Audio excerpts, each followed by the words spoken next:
اللہم صلی علی سیدنا محمد وعلی آل سیدنا محمد وبارک وسلم۔ اجر عمرہ۔ حضرت ابو ہریرہ رضی اللہ تعالیٰ عنہ سے روایت ہے کہ رسول اللہ صلی اللہ علیہ وسلم نے ایک دن خطبہ دیا اور اس میں فرمایا کہ اے لوگوں، تم پر حج فرض کر دیا گیا ہے، لہذا اس کو ادا کرنے کی فکر کرو۔ ایک شخص نے عرض کیا کہ یا رسول اللہ، کیا ہر سال حج کرنا ہم پر فرض کیا گیا ہے؟ رسول اللہ صلی اللہ علیہ وسلم نے اس کے جواب میں سکونت اختیار کی اور کوئی جواب نہیں دیا، یہاں تک کہ اس شخص نے 3 دفعہ اپنا سوال دہرایا تو آپ صلی اللہ علیہ وسلم نے فرمایا کہ اگر میں تمہارے اس سوال کے جواب میں کہہ دیتا کہ ہاں ہر سال حج کرنا فرض کیا گیا تو اس طرح فرض ہو جاتا اور تم ادا نہ کر سکتے۔ اس کے بعد آپ صلی اللہ علیہ وسلم نے ہدایت فرمائی کہ کسی معاملے میں جب تک میں خود تم کو کوئی حکم نہ دوں تم مجھ سے حکم لینے کی کوشش نہ کرو۔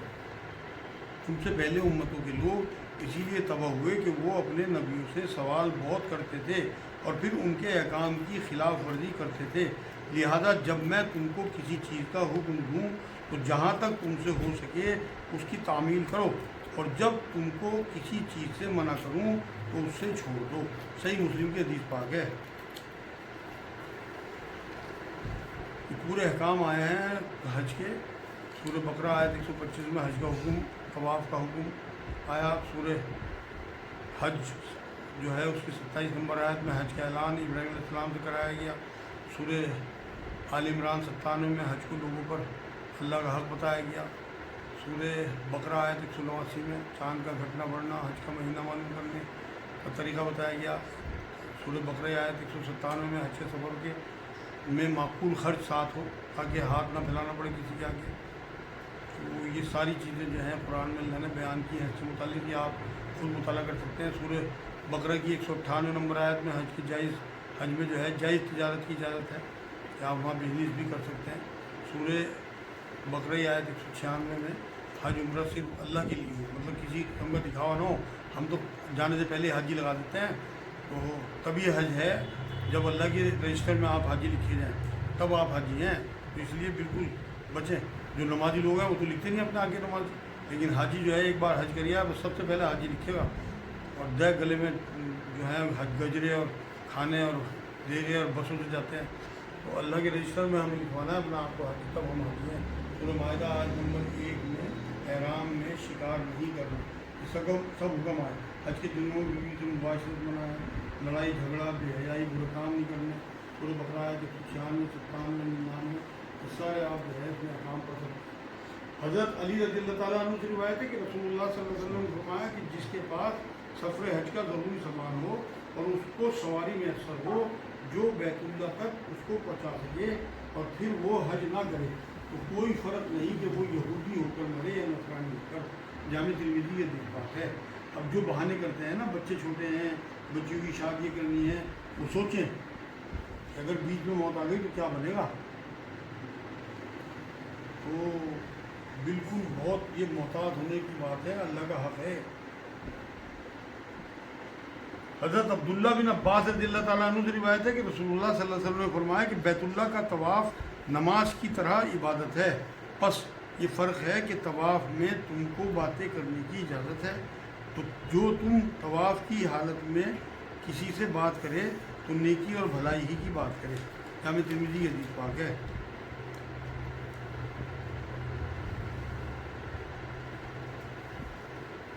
یہاں میں ذرا سی وضاحت یہ کر دوں کہ میں نے کسی بزرگ سے یہ بات سنی تھی، کسی روایت میں بات ہے کہ کعبے کی اگر پر جب پہلی نظر پڑے تو جو دعا کرے آدمی وہ قبول ہو جاتی ہے۔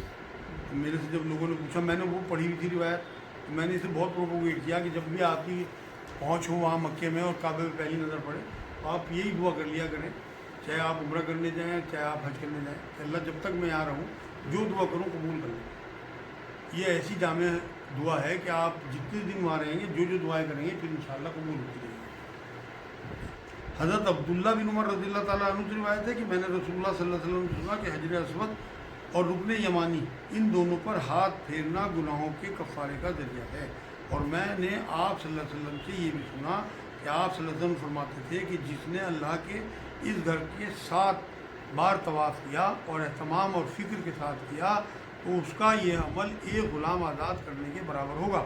اور میں نے آپ صلی اللہ علیہ وسلم سے یہ بھی سنا، آپ صلی اللہ علیہ وسلم فرماتے تھے کہ بندہ طواف کرتے ہوئے جب ایک قدم رکھے گا اور دوسرا قدم اٹھائے گا، اللہ تعالیٰ اس کے ہر قدم کے بدلے ایک گناہ معاف کر دے گا اور ایک نیکی کا ثواب اس کے لیے لکھا جائے گا۔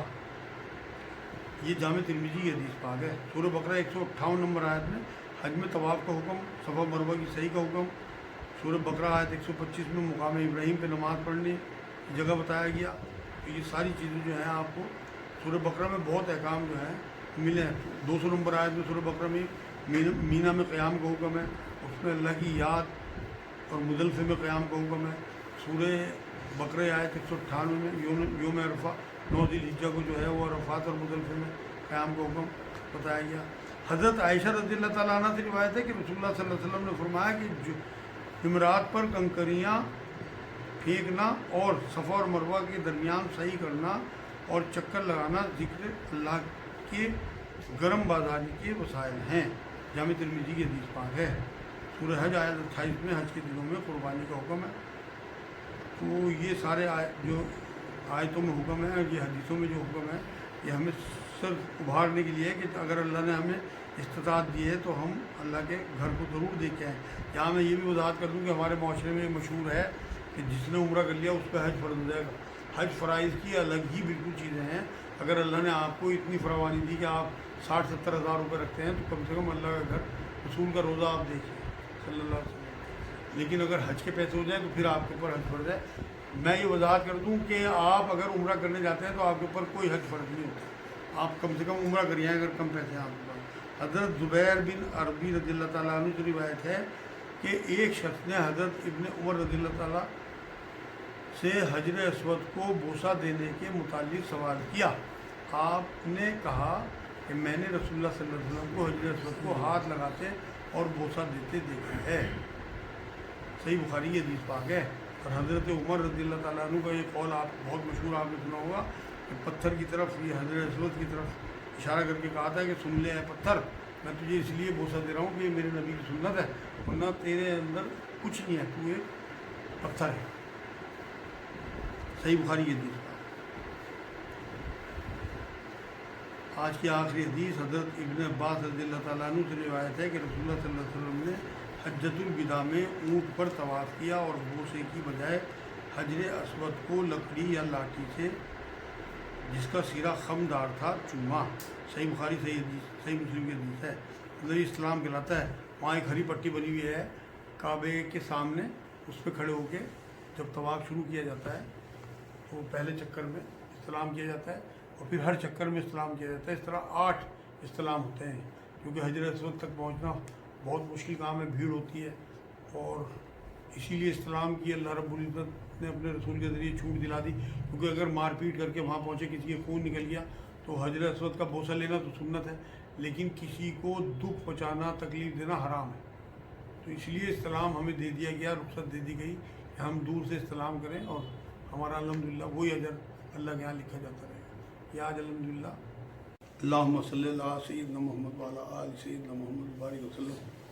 نیک اعمال کی جزا نیکی ہوگی۔ حضرت ابن عباس رضی اللہ تعالیٰ عنہ سے روایت ہے کہ رسول اللہ صلی اللہ علیہ وسلم نے فرمایا کہ اللہ نیکیوں اور بدیاں لکھتا رہتا ہے۔ اگر کوئی نیکی کا ارادہ کرتا ہے اور اس کو کرتا نہیں ہے تو اللہ اس کی ایک پوری نیکی لکھتا ہے، اور اگر وہ نیکی کا ارادہ کرتا ہے اور اس کو کرتا بھی ہے تو اللہ اس کے عوض 10 نیکیوں سے لے کر 700 بلکہ اس سے بھی زیادہ نیکیاں لکھتا ہے۔ اور جو شخص کسی بدی کا ارادہ کرتا ہے اور پھر اس کو کرتا نہیں ہے تو اللہ تعالیٰ اس کی ایک نیکی لکھتا ہے، اور کوئی بدی کا ارادہ کرے اور پھر اس کو کر بھی لے تو بھی اللہ تعالیٰ اس کی صرف ایک بدی لکھتا ہے۔ صحیح بخاری کی حدیث پاک ہے۔ یہ ہے اللہ کی کرم نوازی۔ سورہ نحل آیت 97 میں اللہ نے کہا جو نیک عمل کرے گا، مرد یا عورت مومن ہوگا، تو اسے بہترین بدلہ یہ ہوگا اس کا کہ ہم اسے دنیا میں زندہ رکھیں گے اور آخرت میں بھی اسے بہت اچھا رکھیں گے۔ دنیا میں زندہ رکھنے کا مطلب بعد میں بھی اس کا نام چلتا رہے گا۔ سورہ طٰہٰ آیت 75-76 ایمان کے ساتھ نیکی کرنے والوں کو ہمیشہ رہنے کے باغات جہاں نہریں جاری ہوں گی، مطلب جنتیں ملیں گی۔ سورہ مومن آیت 40، سورہ حدید آیت 28، سورہ بیانہ 7-8 میں بھی یہ سارے معاملہ ہے۔ مگر ایمان کے بعد نیکی قبول ہے، کیونکہ وہ اللہ کے لیے ہوگی۔ اگر آپ ایمان کے بغیر نیکی کر رہے ہیں تو کوئی نہ کوئی معاملہ اپنا سیلف آپ کا آ جاتا ہے، اور جہاں اپنا سیلف آ گیا وہی شرک ہے۔ حضرت ابو موسیٰ رضی اللہ تعالیٰ عنہ سے روایت ہے کہ رسول اللہ صلی اللہ علیہ وسلم نے فرمایا کہ جب کسی بندے کے نیک عمل میں بیماری یا سفر کی وجہ سے رکاوٹ پیدا ہو جائے تو اللہ تعالیٰ اس نیک عمل کا ثواب اس کے حق میں لکھتا رہے گا، جیسے وہ صحت اور سفر کے پہلے قیام کے زمانے میں کیا کرتا تھا۔ صحیح بخاری کے حدیث پاک ہے۔ حامیم سجدہ آیت 46 میں بھی جو نیکی کرے گا اپنے لیے، جو بدی کرے گا اپنے لیے، تو اللہ کسی پہ ظلم نہیں کرتا۔ حضرت سہل بن سعد رضی اللہ تعالیٰ عنہ سے روایت ہے کہ رسول اللہ صلی اللہ علیہ وسلم نے فرمایا کہ یہ نیکیاں خزانوں کی طرح ہیں اور ان کے لیے بندے کے پاس کنجیاں ہیں، پس مبارک ہے وہ بندہ جسے اللہ نے خیر کے لیے کھولنے والا اور برائی کے لیے بند کرنے والا بنایا، اور ہلاکت ہے اس شخص کے لیے جس کو اللہ نے نیکی کے لیے بند کرنے والا اور برائی کے لیے کھولنے والا بنایا ہے۔ سورہ بقرہ آیت 44۔ تو اللہ نے پوچھا کیا یہ عقل کی بات ہے کہ ہم دوسروں کو تو نیکی کو کہیں اور خود نہ کریں؟ وہ کہتے کیوں جو کرتے نہیں ہے؟ سورہ صف میں اللہ نے 2 نمبر آیت میں بات کہی۔ سورہ بقرہ کی ہی 177 نمبر آیت ہے، اس میں نیکی جو ہے یہ بتائی گئی ہے، جو میں پچھلی بار آپ کو مثال دے رہا تھا کہ مشرق یا مغرب کی طرف منہ کرنا نیکی نہیں ہے، بلکہ نیکی جو ہے وہ اللہ پہ، فرشتوں پہ، کتابوں پہ، پیغمبروں پہ ایمان لا کے مال کی محبت کے باوجود رشتہ داروں، یتیموں، محتاجوں، مسافروں اور مانگنے والوں کو مال دینا اور گردنیں چھڑانے میں خرچ کرنا، اور پھر اس کے بعد پھر نماز کا نمبر آیا کہ نماز ادا کرتے ہیں، زکوٰۃ دینا نیکی ہے، وعدہ پورا کرنا نیکی ہے، تکلیف اور سختی میں جو ہے وہ جہاد میں جانا سکتی ہے، ثابت قدم رہنا، یہ سب لوگ جو ہیں اصل متقی ہیں۔ آپ پھر پڑھنا، آج میں پھر کہہ رہا آپ کو، یہ آیت البر کہلاتی ہے، سورہ بقرہ آیت 177۔ یہ جو میں نے حدیث آپ کو سنن ابن ماجہ کی حدیث تھی۔ حضرت عمرو بن شعیب بطوست اپنے والد اور ان کے دادا حضرت عبداللہ بن عمرو بن العاص رضی اللہ تعالیٰ عنہ سے روایت کرتے ہیں کہ رسول اللہ صلی اللہ علیہ وسلم نے فرمایا کہ اس امت کے اولین نیکی اور فلاح یقین و زہد ہے، اور اس کی اولین خرابی بخل اور دنیا کی زیادہ رہنے کی آرزو ہے۔ دوبارہ سن لیں اس حدیث کو۔ نبی اکرم صلی اللہ علیہ وسلم نے یہ بات فرمائی ہے کہ اس امت کی اولین نیکی جو ہے اور فلاح جو ہے وہ یقین و زہد ہے، مطلب غیب پہ یقین لانا اور زہد اختیار کرنا، مطلب دنیا میں زیادہ ملوث نہیں ہونا، کم سے کم میں گزارا کرنا۔ اور اس کی اولین خرابی جو ہے وہ بخل ہے، مطلب بخیل ہونا، مال ہوتے ہوئے بھی خرچ نہ کرنا، اور دنیا میں زیادہ رہنے کی آرزو ہے، مطلب زیادہ زندہ رہنا، موت کے فکر ہی نہیں، نہ کوئی تیاری موت کی۔ یہ بحیقی شریف کی حدیث پاک تھی۔ سورہ نساء، سورہ آل عمران آیت 92 میں اللہ نے کہا تم نیکی کو پہنچ ہی نہیں سکتے جب تک تم اپنی پسندیدہ چیز اللہ کی راہ میں قربان نہ کر دو، جہاں چوتھا پارہ شروع ہو رہا ہے۔ سورہ آل عمران کی ہی 134 نمبر آیت میں اللہ نے کہا آسودگی تنگی میں خرچ کرنے والے، غصہ پینے والے، لوگوں کو معاف کرنے والے، نیکوکار یہ اللہ کے دوست ہیں۔ سورہ مائدہ آیت 2، نیکی کے کاموں میں ایک دوسرے کی مدد کرو، گناہ ظلم کے کاموں میں مدد نہ کرو۔ سورہ حامیم سجدہ 34-35 نمبر، برائی کو بھلائی سے ٹالو، تمہارا دشمن بھی تمہارا دوست ہو جائے، یہ برابر نہیں ہو سکتی۔ مگر یہ بات جو ہے اللہ رب العزت نے اسی آیت میں 35 نمبر میں یہ بات کہی سورہ حامیم سجدہ کی کہ یہ بہت صبر کرنے والے اور خوش نصیبوں کو ملتی ہے یہ بات کہ وہ برائی کو اچھائی سے ٹال لیں۔ تو اگر ہم یہ کام شروع کر دیں گے تو کوئی دشمنی ہماری دنیا میں رہے گی نہیں، لوگ ہمیں پسند کرنے لگیں گے دل سے۔ یہ آج الحمدللہ